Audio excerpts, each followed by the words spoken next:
to the prototype app walkthrough. Firstly, we'll do the sign up. Just blurred out the email, the password and the confirm password section so that you can't see what we're doing, so that you can't use them to do anything nefarious. Probably won't be able to get past the blur, but there are clever people like me out there, and I hope you don't do anything naughty with the information if you can get it. I don't think you can.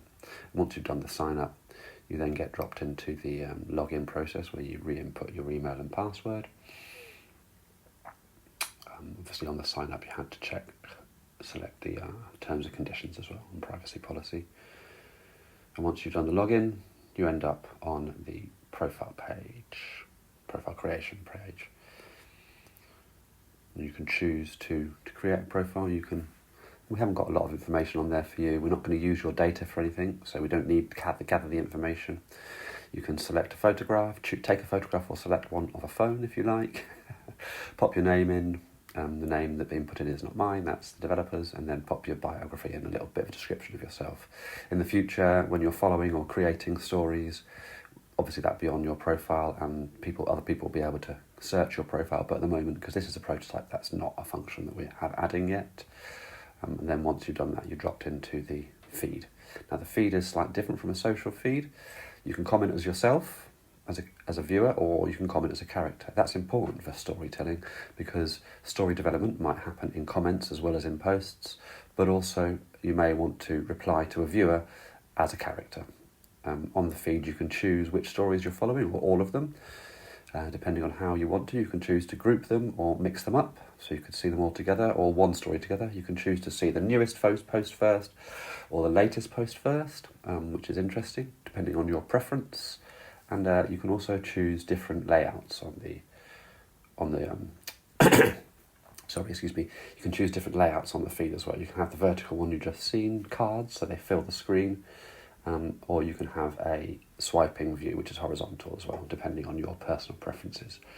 I think the options on the feed are very new in terms of social media profile apps, so that's interesting for us. And then we've got the posting and the AR features, how you create a story. So you won't ever post as yourself. You'll always choose a story and choose a character. At the moment, we've got some preloaded stories and characters just for the beta testing, but in the future, you would have set up your story like you would set up a Facebook group, and you'd be able to choose your story and your characters.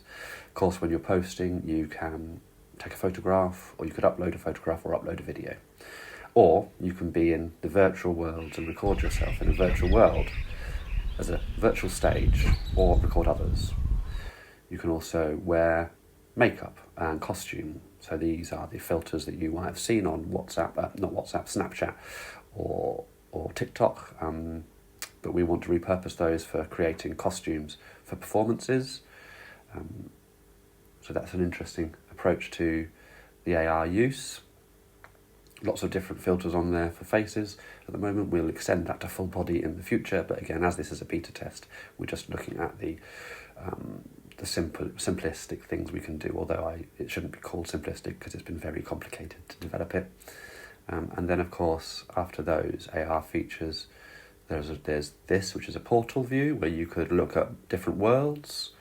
So you could be in one world looking at another world. At the moment, there's just one video on there, but there will be others to choose from.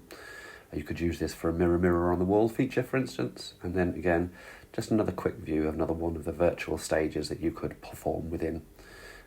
This one there, so you could be in a stage or you could film other people as well. Next, we've got the 3D props. Now, the rendering isn't right there, but that's being worked on at the moment. You can see you can place objects in the real world.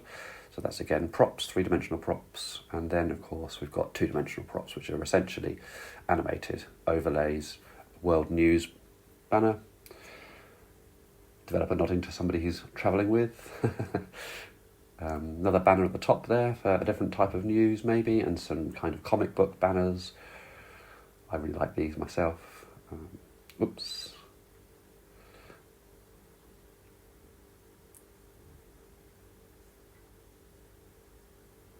And that's all for now.